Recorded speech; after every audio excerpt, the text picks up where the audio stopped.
अरे निर्दयी पापा जी गर्भे में मार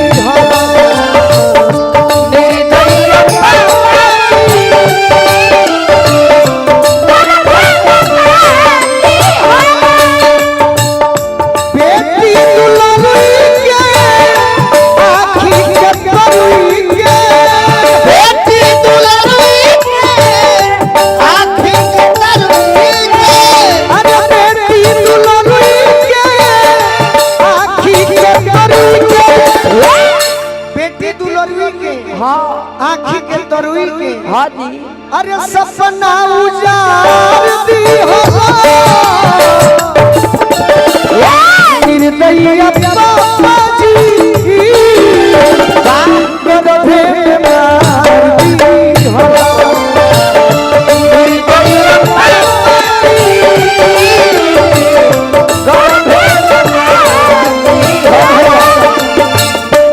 आज के डेट में लड़का लड़की नौजवान सब है इंस्टाग्राम चलत रहे विकास बाबा हाँ जी। और दू गो गाना हमारा आज ले बहिनिया हिट गाना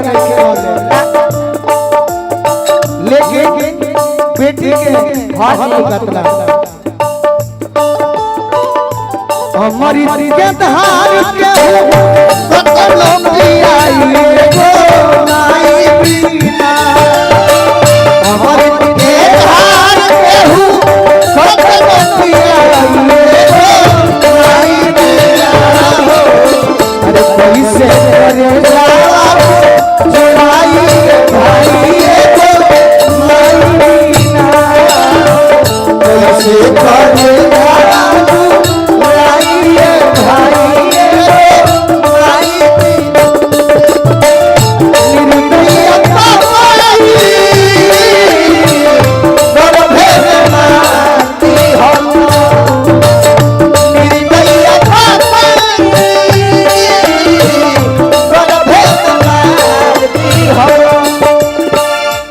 अपना बाप से पूछन दे कि आखिर काहे ऐसा काम कइलो काहे एही खातिर कि सोचल कि बड़ी जंजाल होई अरे धन दौलत के काल होई मुड़ी हमर खाल होई अरे व्यर्थ में बुरा हाल होई मुड़ी हमर खाल होई देखे में बुरा हाल होई मुड़ी हमर खाल होई व्यर्थ में बुरा हाल होई मुड़ी हमर खाल होई देखे में बुरा हाल होई अरे बेंजुआ पर हवा नहीं यार तहार जब मित्र पूछलन हां तो हम भरी जियत रहनी लेकिन तू का कहलो दहेज देवे के चलते हां अल्ट्रासाउंड में तू हमसे करार दी हो निर्दयी पापा जी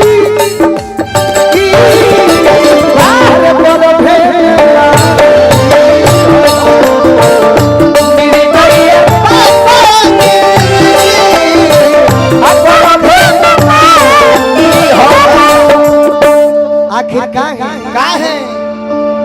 नौजवान भाई हम बिना माइकों के गाले जितना लोग खड़ा बा हाँ जी 50 आदमी के मंच पर बैठा ले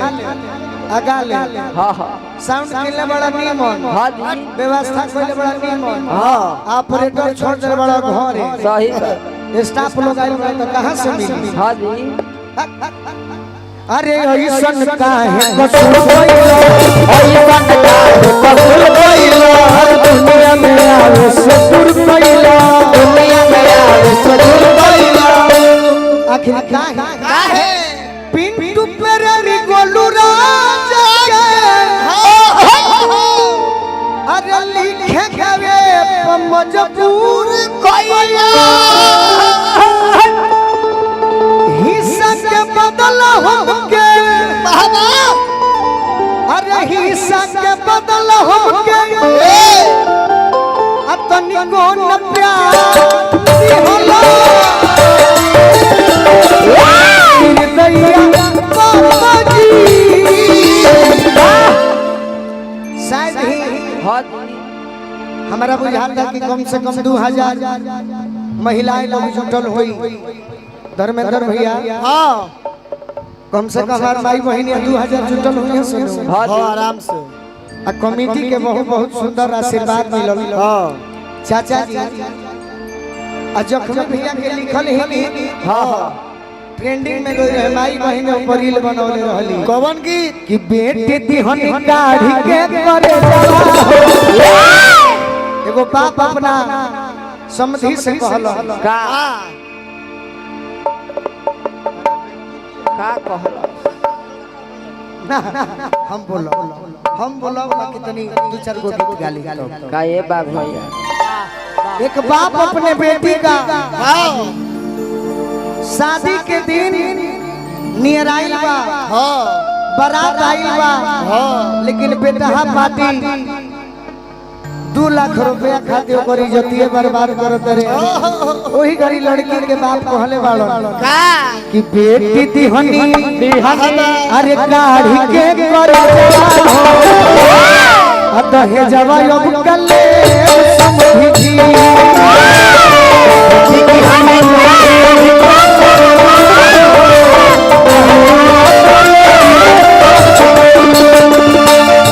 काहे कि अपना लड़की के हां पेट कटी पढ़वनी कॉलेज जावा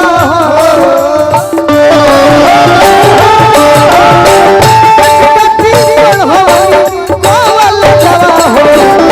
जवा अब कले समझी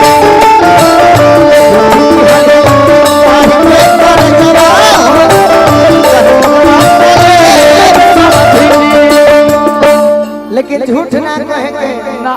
हमारा आरा जिला के पूरा बिहार के सही बात बहिनिया तेज होली सो कि जिन जना तिलक मंगले बड़े हां आउ जब कहे लेकिन तनी चाय कॉफी बना के ले आवो हां तो ठीक बात कहेले सो का रोटी भटभकाई बनाई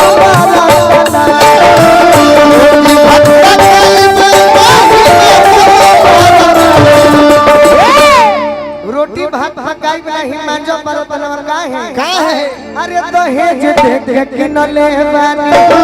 हर के सजना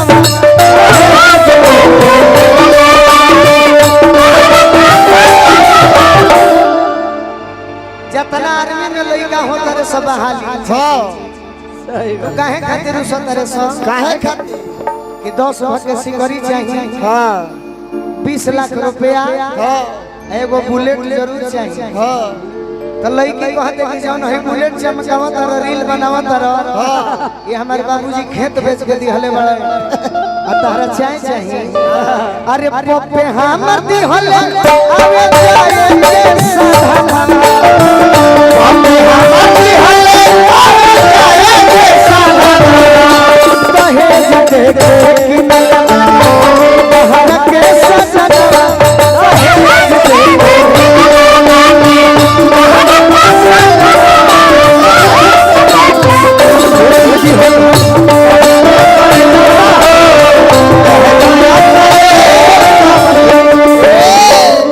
अगर माई बहन के गीत अच्छा लागत है तो एगो ताली बजा के आशीर्वाद दे दी सब काहे कि हम पढ़ाई छोड़ के आ गायकी के क्षेत्र में उतरल बानी सही बात नौजवान खुश रही हैं इसे कि लोग कैसा चीज से मतलब बाना ये लोग खातिर जतने हम आज के डेट के गीत गाई ये लोग खुश होई अभी लोग खातिर हम गाई कि होई जाला जिंदगी बेकारे हो दिलवा टूटले लेकिन खास करके आज के डेट में अगर हमारे भाई बहन खुश हो गई लोग जीवन सफल बा हां जी बाप अपना समधी जी से कहले कि सुनी रौरा 2 लाख रुपए खातिर इज्जत खराब करतनी हां रौरा के अनमोल चीज देल बन का पोसल पिजरवा के उड़वनी चिरई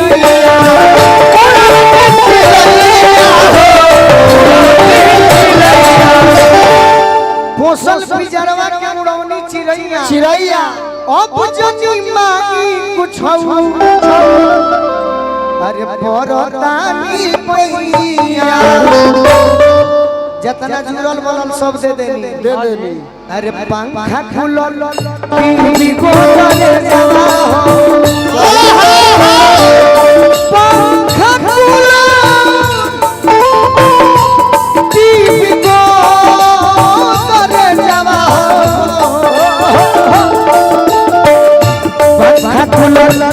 टीवी को चले जावा हो जवाब कले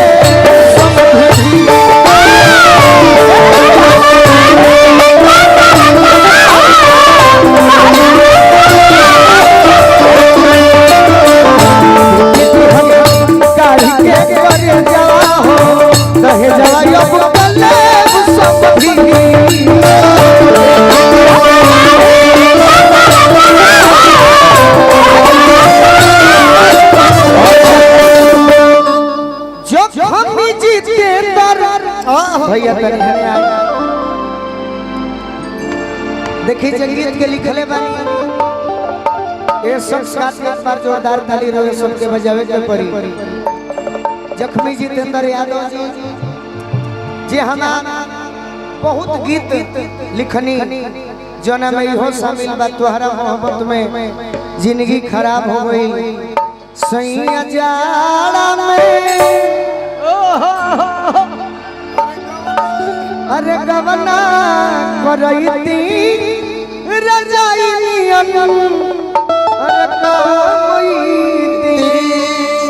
चाहे अरे चुप हो खड़ा जनी लोरावा छोड़ी दो आचरा अभी एक और गीत राजा जी के सुनले बनी आज राजा जी के कोरवे अभी हम बेटी के ऊपर जौन गीत गावतनी आ लोक गीत भी गाई तरुरा सभी बैठ के सुन सकतनी कि सानू पांडे जी उत्तर प्रदेश पुलिस के जवान बानी बाकी ये सब नोट जल्दी दे के हमारे के गावे दिहल जाला हां हां हां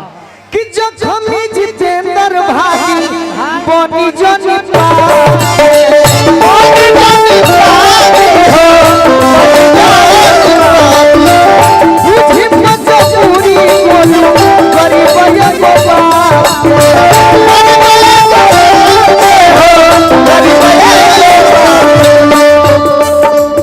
अरे रोआ परी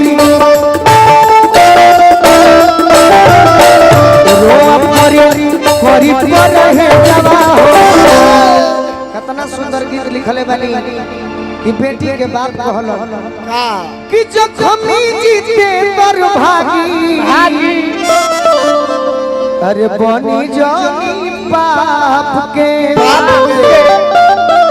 बुझी मजबूरी गोलू गरीब एगो बाप के आज यदि ना मनबो कि रोआ परी